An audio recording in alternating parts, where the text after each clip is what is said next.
सम्पूर्ण नेपाली आमा बुवा दाजुभाइ तथा दिदीबहिनीहरुमा मेरो न्यानो अभिवादन, शुभ प्रभात, शुभ बिहानी। स्वागत छ हजुरहरुलाई मेरो च्यानलमा। म अहिले आएको छु किचकबधमा। चन्द्रगढीदेखि 10 किलोमिटर दक्षिणमा अवस्थित छ यो किचकबध। आज चाहिँ म यहाँ किचकबधलाई एक्सप्लोर गर्न जाँदै छु। हजुरले हेर्दै गर्नु होला। च्यानलमा नयाँ हुन्छ भने सब्स्क्राइब गरिदिनु होला। कहाँबाट हेर्दै हुनुहुन्छ कमेन्ट गरिदिनु होला। म अहिले यो झोलुङ्गो पुलकै बाटो आएको छु। अस्ति नै माथिको झोलुङ्गो पुलको बाटो महेशपुर गएको थिएँ। त्यो तल्लो बाटो चाहिँ यता किचकबध आउँदो रहेछ। आफगाछीबाट अलिकति भित्र आउनु पर्नु रहेछ, लगभग 3-4 किलोमिटर। यो चाहिँ किचकबध प्रवेश गर्ने प्रवेशद्वार।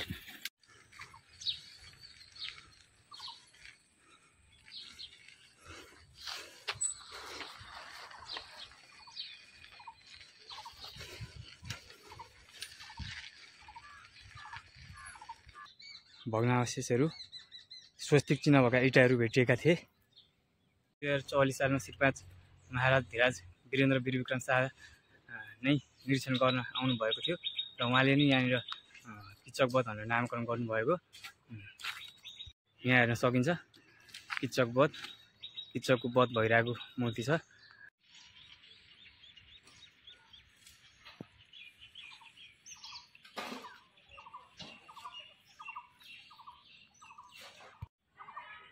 ऐतिहासिक कालमा चाहिँ 5 पाण्डवहरूको वनवासको क्रममा घुम्दै फिर्दै उहाँहरू चाहिँ यस ठाउँसम्म आउनुभएको थियो र यो ठाउँमा दरबार थियो र 5 पाण्डवहरू अर्जुन, सहदेव, नकुल, भीम, युधिष्ठिर चाहिँ विभिन्न कामहरू जस्तो कोही घोडा चढाउने, कोही गाईबस्तु चढाउने, कोही भान्से, यस्तै काम गरेर चाहिँ यो ठाउँमा चाहिँ जीविकोपार्जन गरिरहेका थिए र त्यसै क्रममा चाहिँ किचकको कुदृष्टि चाहिँ द्रौपदीमाथि परेको थियो र त्यही भएर भीमले चाहिँ किचकको बध यहाँ गर्नुभएको थियो, हेर्न सकिन्छ। म अघि प्रवेश गर्ने बेला चाहिँ अगाडिको गेटबाट प्रवेश गरेको थिएँ र अहिले निस्किने बेलामा चाहिँ पछाडिको गेटबाट निस्किरहेको छु।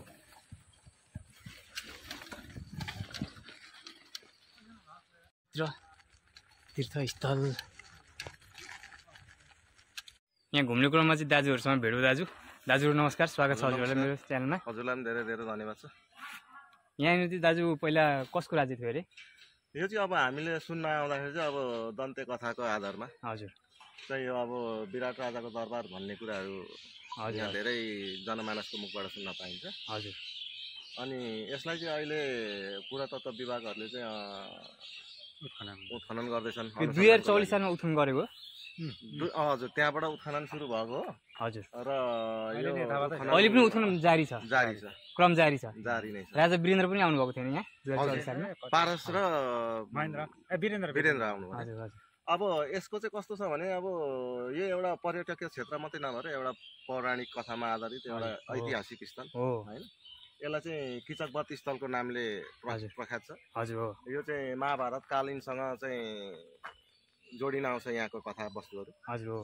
अनि अब यसलाई चाहिँ प्रत्येक वर्ष मेला लाग्ने गर्छ। यसलाई 18 पर्व मेला पनि भन्ने गरिन्छ। हजुर हजुर। स्वस्थानी माताको साङ्गेको दिन यहाँ किचकबध मेला हजुर लाग्ने गरेको छ अहिलेसम्म चाहिँ। अब यो कति साल पुरानो हो भन्ने कुरा चाहिँ अब हामीले यकिनन भन्न सकिँदैन। अब विभागहरूले अब यो चाहिँ महाभारत कालतिर। हजुर हजुर 5000 वर्ष भने। अनि यो चाहिँ अब पहिला चाहिँ अब भीमसेन र किचकको चाहिँ युद्ध हुँदै आउँदाखेरि चाहिँ यो ठाउँमा आएर चाहिँ किचकको बध गरिएको हुनाले गर्दाखेरि किचकबध भन्ने एउटा चाहिँ दन्ते कथामा आधारित छ। हजुर हजुर, धन्यवाद दाजु।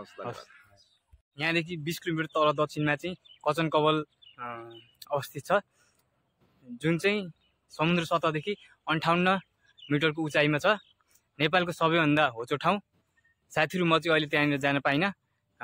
नेक्स्ट टाइम म अवश्य गएर त्यहाँनिर देखाउने छु।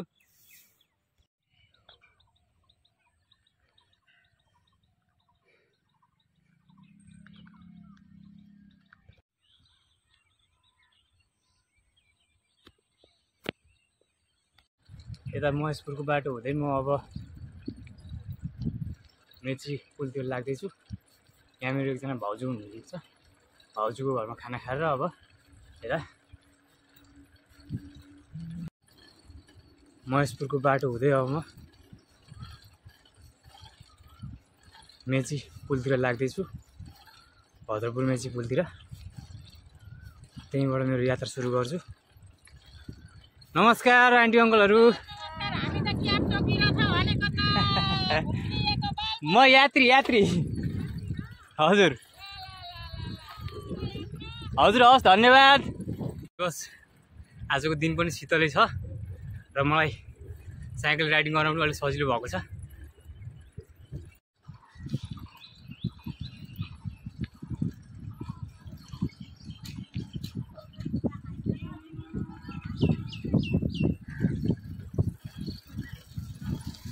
हेलो भाइहरू, नमस्कार दिदी, के छ खबर? ठिक छ?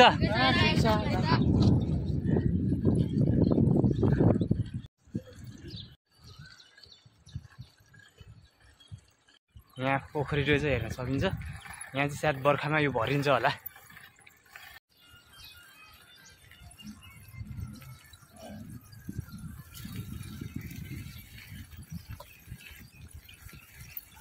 मिति चैत 8 को चाहिँ 2081 शुक्रबारको दिन, मार्च 21 तारिक 2025 को दिन भद्रपुर मेची पुलबाट चाहिँ मेरो यात्रा सुरु हुँदैछ। मेचीदेखि महाकाली अराउन्ड 800 किलोमिटर पर्न जान्छ। आज चाहिँ म यहाँबाट यात्रा सुरु गर्दैछु दमकसम्मको। र आज म यो मेचीको यता महेन्द्र राजमार्ग अस्ति मैले एक्सप्लोर गरिसकेको थिएँ र धेरैपल्ट हिँड्यो। आज चाहिँ म यो हुलाकी राजमार्ग एक्सप्लोर गर्छु। हजुरहरू हेर्दै रहनु होला साथीहरू। आज म भद्रपुर मेची पुल हुँदै गौरादह पाडाजुङ्गी हुँदै म दमक निस्किन्छु। अहिले बिहानको 11:20 भइरहेको छ। 11:20 म आफ्नो यात्रा सुरु गर्दैछु। हेरौँ दमक अब भरे कति बजी पुगिन्छ। यो पुलको जुन अन्तिम छोर छ हो त्यहाँसँग चाहिँ नेपालको भूभाग छ। त्यहाँनिर नेपाली सेनाहरू, नेपाली सशस्त्र प्रहरी बलहरू चाहिँ त्यहाँनिर सुरक्षामा खट्नु भएको छ। त्यहाँ पुल पारीसम्म चाहिँ नेपालको भूभाग पर्छ। नमस्कार, स्वागत छ मेरो च्यानलमा। हजुरको शुभ नाम? सुनिल हाम्रो बिर्ताबाट 10। सुनिल हाम्रो बिर्ताबाट 10। यहाँ चाहिँ यसो बजार घुम्न आएको, गाडी बनाउनु दिएको थियो र त्यो लान आएको आज। ए हजुर। यहाँ दियोस् गाडीहरू चाहिँ कतिको चल्छ दाजु? गाडी चल्छ, राम्रै चल्छ, तर त्यही अब बेला बेला चेक हुन्छन्। मालबाग गाडीहरू भन्दा खोजी जस्तो लोरीहरू हुन्छ नि, लरीहरू चढ्छ दिनमा 2-3टा मात्रै। अलिक यो रोड बिजी देखिँदैन खासै है? होइन, बेला भएको छैन। यो बेला आउनु समय छ अझै। 12 बजीदेखि उता चाहिँ एकदम चल्ती हुन्थ्यो यो बाटो। ए हो? हजुर। ए 12 बजीदेखि उता चाहिँ एकदम भिडै हुन्छ, गाडी पनि मजाले नै चल्छ। यो हजुर चाहिँ अहिले यहाँ के काम गर्नुहुन्छ? यहाँ म केही काम गर्दिनँ, गाडी बिग्रेको थियो र गाडी लान आएको, बनाउनु दिएको छु। ए यता पारिपट्टि? हजुर, पारी गलगल्लीमा। हजुर हजुर हस् दाजु, धन्यवाद। हजुर।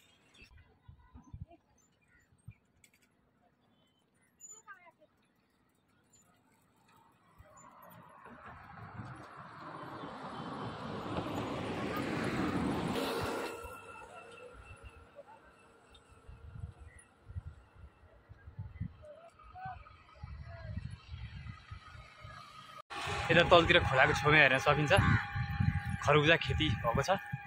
सबै खरबुजा हुन्। यतापट्टि पनि खरबुजा हेर्न सकिन्छ।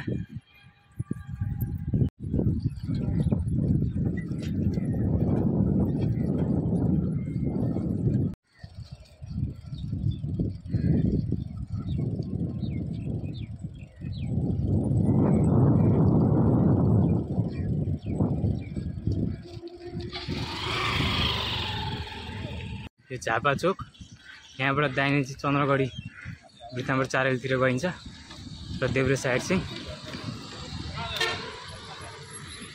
यहाँबाट देब्रे साइड चाहिँ भीमनगर, कचनकवल, पृथ्वीनगर गइन्छ। र यो बाटो सिधै यो चाहिँ हुलाकी राजमार्ग हो, रङ्गली रोड पनि भन्छ यसलाई। अब यो बाटो नछोडिकन सिधै राजगढ बिर्तामोड या चाराली हुँदै गएको भए चाहिँ मलाई 47 किलोमिटर लाग्थ्यो भने यो हुलाकी राजमार्ग हुँदै जाने चाहिँ मलाई गौरीगञ्जसम्म 46 किलोमिटर छ र गौरीगञ्जबाट तमक चाहिँ 24 किलोमिटर छ। अराउन्ड 70 किलोमिटर चाहिँ मैले राइड गर्नुपर्छ आज हुलाकी राजमार्गको यात्रा गर्दा साँच्चै होला धेरै रमाइलो लागिरहेछ। हेर्न सकिन्छ मेरो दाहिने साइडमा चिया बगान छ, देब्रे साइडमा पनि चिया बगान छ, वातावरण एकदम हरियाली छ, स्वच्छ हावा आइरहेछ। उता महेन्द्र राजमार्गबाट हिँडेको भए चाहिँ बसहरू कुदेर धुलो धुवा एकदम उडेको हुन्थ्यो।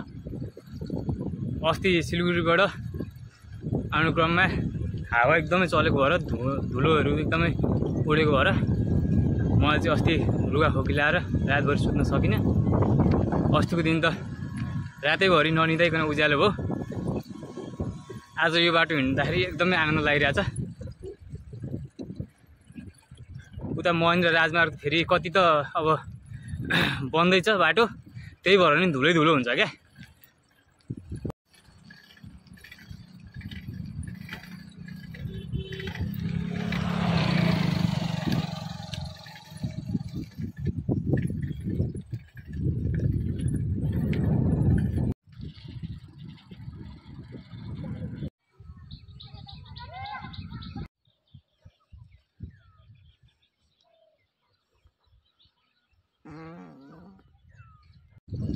लडुवा बजार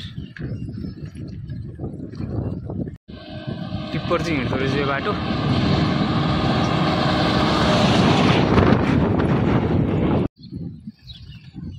हल्दीबाली जलथल बजार यो चाहिँ।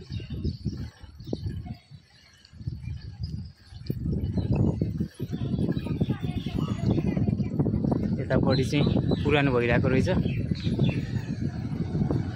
यो चाहिँ श्री महेन्द्र माध्यमिक विद्यालय।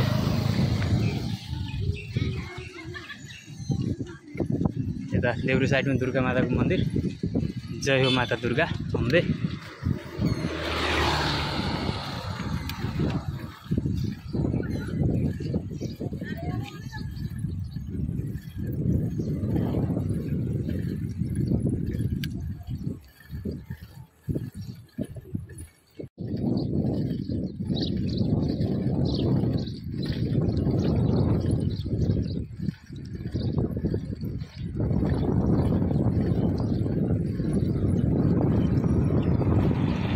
काठको टाँडे गरिदिएपछि मलाई फेरि गाउँले भाइब्स आइहाल्छ क्या। मावलाको हजुरआमाको यस्तै टाँडे घर थियो र जोस् मलाई रमाइलो लाग्थ्यो त्यस्तो घरमा बस्न। गरम महिना झन् पुरै अब एयर कन्डिसन हुन्छ, बिचबाट हावा पस्छ, आनन्द हुन्छ।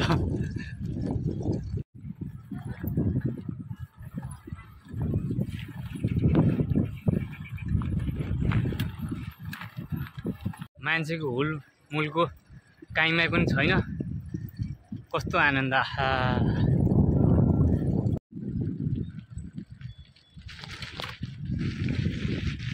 हल्दीबारी गाउँपालिका जलथल क्रस गरेर अब म बारादसी गाउँपालिका एन्ट्री हुँदैछु। कुनै ठाउँमा चाहिँ यस्तो अब ग्राभल रहेछ पुलको छेउछाउ, नत्र बाटो चाहिँ चकाचकै बनाएको छ। यहाँ चाहिँ श्री सुन्दरपुर प्राथमिक विद्यालय रहेछ। Break time. यो बाटोको दायाँ बायाँ वरिपरि हरियाली नै हरियाली, वातावरण एकदम हरियालीमय छ, पुरै मनै हरियाली भइरहेको छ। यात्रा एकदम रमाइलो, सुखमय, शान्तिपूर्वक भइरहेको छ। 12:45 भएको छ। अब ठ्याक्कै राजगढ राजवंशी चोक आइपुगेको छु। जय श्री राम, राधे राधे, ओम नमः शिवाय। माध्यमिक विद्यालय रहेछ राजगढ। त्यो चौकी बन्दै रहेछ।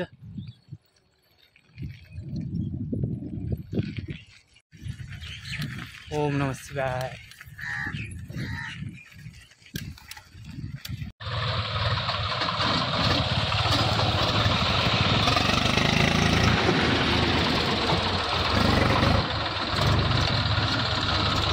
बाटो पिच नभएको कारणले हेर्न सकिन्छ गाडीहरू चल्न कति समस्या परेको छ।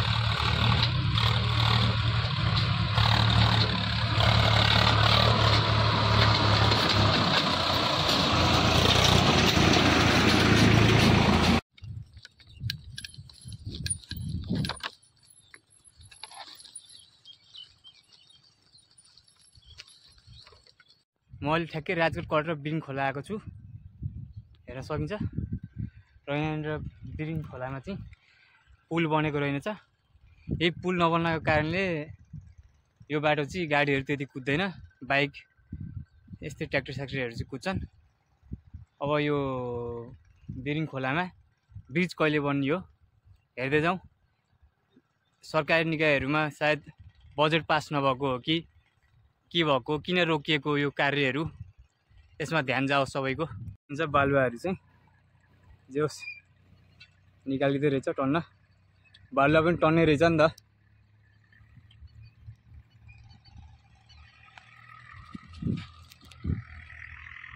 हुन्छ बाटो कस्तो छ सबै धुलामे। अब यो मकैबारीको बिचै बाटोमा हुँदै सरर गइन्छ।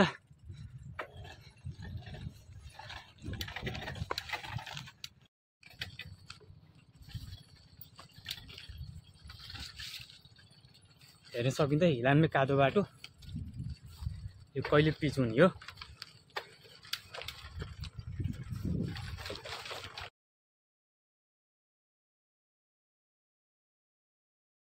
नमस्कार दाजु, सन्चै हुन्छ? हजुर यतैको यहीँ लोकल हो? ए, यहाँ स्थानीय बासिन्दा एकजना दाजु भेट्नु भएको छ। हजुर नमस्कार दाजु। नमस्कार, स्वागत छ हजुरलाई मेरो युट्युब च्यानलमा। धन्यवाद। हजुरको शुभ नाम? मेरो भोपाल भण्डारी हो। भोपाल भण्डारी। हजुर घर चाहिँ यहाँनिर? मेरो घर कि मेरो झापा गाउँपालिका 5 नम्बर छ। अहिले म मकै खेती गर्दैछु, मकैमा पानी पठाउनु लागि आएको। हजुर हजुर हो। अब के झापा बजार हामी आइपुग्न आँट्यो? झापा बजार पुग्न तपाईँको यहाँबाट अझै निकै लगभग लाग्छ साइकलमा आधी आधी घन्टा घन्टा। लाग्छ है। अनि हजुरको मैले देखेँ राजगढ यो खोला पारीसम्म चाहिँ पिच भएको छ होइन, अनि यतापट्टिको साइडमा चाहिँ पिच भएको छैन, के कारणले होला दाजु? खै अब यो त अब सबै कुरो त हामीलाई थाहा हुँदैन होइन, सरकारी निकायहरूको हात हो। तर अब यहाँबाट अलिकति अगाडि गइसकेपछि चाहिँ हजुर यो उत्तर दक्षिण यो पिचै छ। हजुर त्यहाँबाट गएर तल पन्थापाडा भन्ने ठाउँदेखि चाहिँ हजुर त्यहाँ पुल पनि बनेको छ र त्यहाँबाट चाहिँ फेरि पिचै छ झापा बजारसम्म। हजुर झापा बजारसम्म होइन, मोटामोटी तपाईँको माई खोलादेखि अलिक ओह्रासम्म नै छ, त्यहाँदेखि पारी पनि उता छँदै होला। हजुर अनि यो चाहिँ खोइ अब के कारणले हो यति विकट छ, हो अब त्यो चाहिँ बुझ्न सकिएन। छिटोभन्दा छिटो सरकारी निकायहरूको ध्यान चाहिँ यता जानु पर्यो भने दाजु? जानु चाहिँ पर्ने हो। अहिलेसम्म हेर्न यी पम्पी हिट चलाएर यसरी यत्रो मकै खेती यत्रो गर्ने ठाउँमा यस्तो गर्नु पर्यो हो नि। बिजुलीको व्यवस्था छैन, खोलामा पानी छैन, कुनै उपाय नै छैन, केही नै छैन। केही छैन। न पानीको व्यवस्था छ, न लाइनको व्यवस्था छ। अनि महँगो महँगो किनेर तेल ल्याउनुपर्छ। अहिले तपाईँको 165 रुपियाँ लिटर तेल किन्नुपर्छ। हजुर हो नि। अनि 1 लिटर तेल ल्याए पनि 1 घन्टा चल्छ, कति पठाउनुपर्छ होला? अब नर्मल पनि 1 बिघा मकै खेती गरेर तपाईँको केही भएन भने पनि 50,000 मोटामोटी खर्च आउँछ। हजुर हो नि। अनि त्यसमा कति बचाउने र कति खाने र कतिले छोराछोरी पाल्ने, हाम्रो चाहिँ यो छ के आएको अवस्था चाहिँ। नगरी पनि त हुँदैन, गर्ने त गर्ने के। हजुर सही कुरो दाजु। यो अब छिटोभन्दा छिटो चाहिँ अर्थ केही नभए पनि लाइनको व्यवस्था चाहिँ नेपाल सरकारले यति चाहिँ किसानको लागि यहाँ गरिदिन सक्ने हो भने धेरै हुन्छ, किनभने सस्तो पर्छ नि त। हो हजुर हो नि। हामी त अहिले पानी र मलमा मरिरहेछौँ के। हजुर हो। बाटो त जसो ससो हिलो पानीमा पनि खेलेर पनि ल्याइन्छ बोरा। हजुर केही पनि चाहिँ राम्रोसँग ल्याउन सकिरहेको छैन, उपलब्ध छैन। अनि अब के गरेर नगरी त हुँदैन। गोबरको गुठाहरू देखे पछाडि फेरि गाउँले भाइब्स आइहाल्छ मलाई, हेर्न सकिन्छ। यो गोबर गुठाहरू चाहिँ बनाएर भरे फेरि आगो बाल्न सकिन्छ, गाईको खोलेहरू बनाउन सकिन्छ, खाना पकाउन सकिन्छ।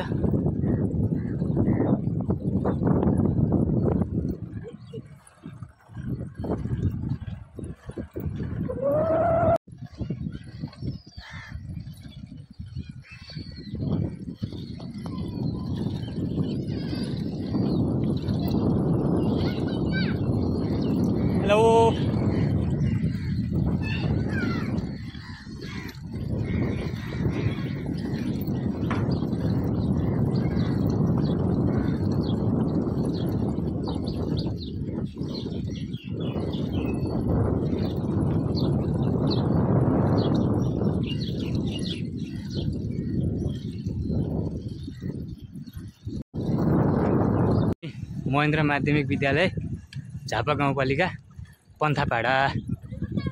आज क्रिकेटको म्याच भइरहेको रहेछ।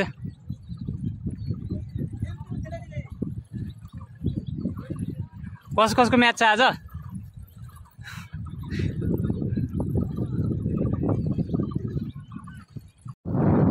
के छ खबर?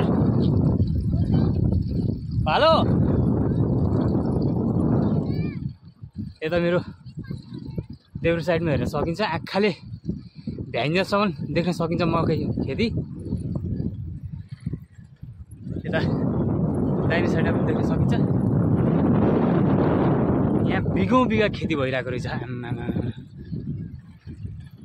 आज यो हुलाकी राजमार्ग हिँडेर मलाई यति रमाइलो, यति मजा, एउटा नयाँ अनुभव भयो। यसको अब शब्दमा म बयानै गर्न सक्दिनँ कि आज कति रमाइलो भयो भनेर। चौधरी टोल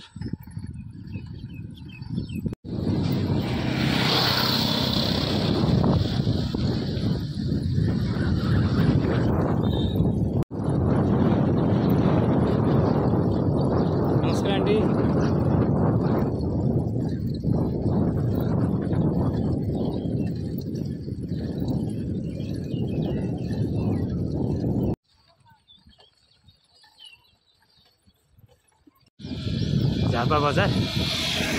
झापा बजारको दिल्ली राज माध्यमिक विद्यालय। 3 वर्ष अगाडि चाहिँ मैले झापा बजार आउँदाखेरि चाहिँ जो पिच बनिसकेको थिएन, ग्राभलै थियो बाटो, तर अहिले चाहिँ यो पिच बनेको थियो र मलाई निकै खुसी लाग्यो। हेर्न सकिन्छ पुरै बाटो चकाचक छ। झापा बजार यहाँबाट गौरीगञ्ज 18 किलोमिटर र विराटनगर 60 किलोमिटर छ। दमक चाहिँ 42 किलोमिटर रहेछ। छाला चिलाउने, छिनछिनमा पिसाब हुने, खुट्टाको तल्लो भाग सुन्निने, कमजोरी हुने, थकाइ लाग्ने र तौल कम हुने, कुनै कुरामा राम्रोसँग ध्यान दिन नसक्ने आदि। सम्पर्क किडनी सेन्टर। म चाहिँ अहिले झापा बजार आइसकेको छु। हेर्न सक्नुहुन्छ यहाँदेखि अगाडि यता पारिपट्टि चाहिँ डिगल पेन्ट पर्छ। त्यो बाटो परबाट डिगल पेन्ट जाने हो भारततर्फ। यहाँनिर सानो भाइहरू भेट्नु भएको छ। हेलो ब्रदर, के हो भाइहरूको नाम? तिम्रो? एरोस खड्का। अनि भाइको नाम? भाइहरू पनि जोस् साइकल यात्री म अस्ति होइन। कुन स्कुल पढ्छौ? ए ल ठिक छ भाइहरू। मकैबारीको पारी चाहिँ हेर्न सकिन्छ डिगल ब्याङ्क हो। यहाँनिर मेरो राइडर भाइहरू पनि मसँगसँगै राइड गर्दै हुन्छ। भाइ त खतरा रहेछ, दुईवटा छोडेर चलाइदिने। आम्मा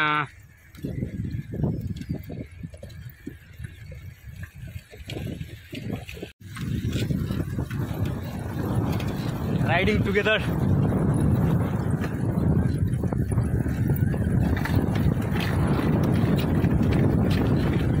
त्यो भाइलाई भेट्नु पर्यो होइन।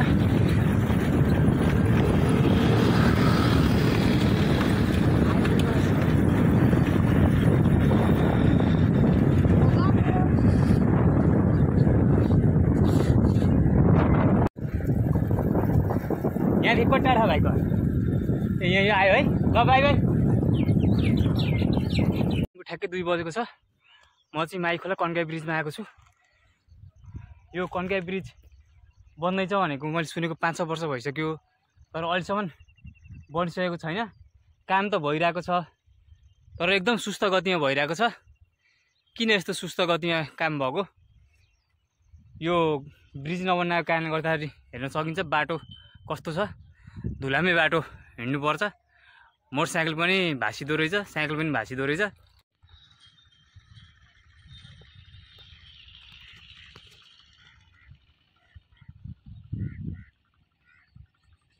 खोला तर्नको लागि चाहिँ यहाँ बाँसको यसरी पुल बनाइएको रहेछ।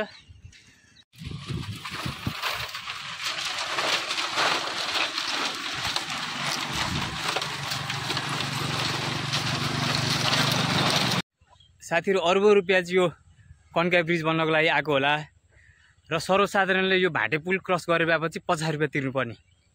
यो कहाँको न्याय हो? हामीले यहाँ 50 रुपियाँ चाहिँ किन तिर्नुपर्ने? अहिले यहाँ 15-16 वर्षको एउटा सानो भाइ आएर मसँग 50 रुपियाँ माग्दै थियो। म साइकल यात्री हो, मेचीदेखि महाकाल यात्रा गर्दैछु भन्दाखेरि चाहिँ एउटा अर्को दाइले चाहिँ पैसा नलिनु भन्दाखेरि लिएन। हामी यो भाटे पुल क्रस गरे बापत 50 रुपियाँ चाहिँ किन तिर्नु?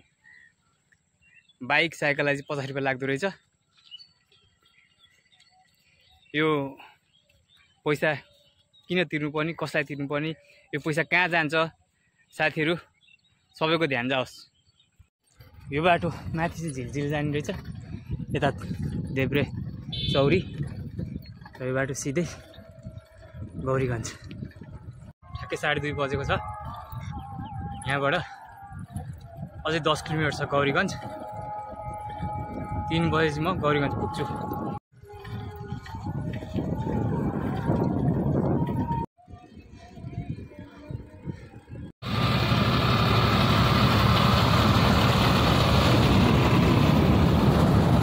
गौरीगञ्ज बजार, गौरीगञ्ज माध्यमिक विद्यालय। यो गौरीगञ्ज बजार। यहाँबाट देब्रे 6 किलोमिटर गयो भने चाहिँ फतेहपुर पुगिन्छ। विराटनगर 50 किलोमिटर छ भने दमक चाहिँ यहाँबाट 24 किलोमिटर।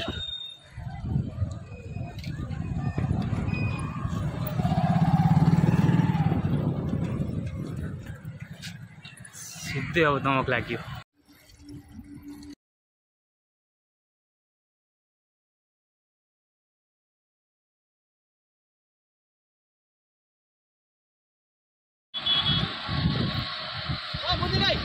पुरादा बजार।